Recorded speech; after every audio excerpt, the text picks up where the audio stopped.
നബി സഹാബത്തിനോട് പറഞ്ഞു കൊടുക്കുകയാണ്, ഒന്നാമത് ശിർക്ക് ബില്ലാഹ്, അല്ലാഹുക്ക് ശിർക്ക് ചെയ്യലാ.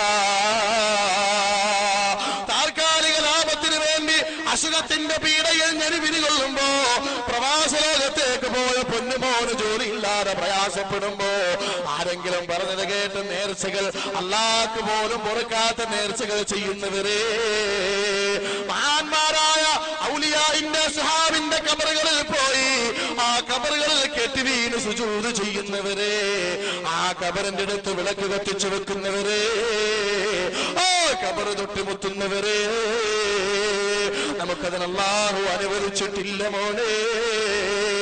അല്ലാഹുവിന്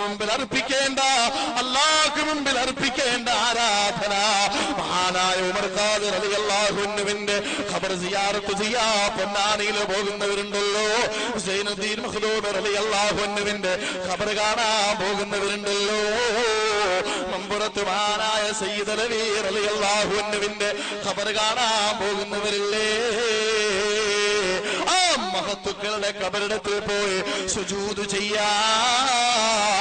എങ്ങാനും തുനിഞ്ഞു പോയാ പെങ്ങളെ, നിന്റെ മകന് വിദ്യാഭ്യാസം ഉയർന്ന വിദ്യാഭ്യാസം കിട്ടാ, അതേ എൻട്രൻസിൽ ഉയർന്ന മാർക്ക് കിട്ടാ, SSLC നല്ല പഠിത്തം കിട്ടാ, അതേ +2 നല്ല മാർക്ക് കിട്ടാൻ A+ കിട്ടാ, അല്ലാഹു പൊറുക്കാത്ത പാപങ്ങളിലേക്ക് നിന്ന് കമഴ്ന്നു വീഴുമ്പോ അല്ലാഹുവിന്റെ ഖുർആൻ അടിവരയിട്ട് പറയുകയാണ്, ഇന്ന ശിർക ലദുൽമുൻ അദീം.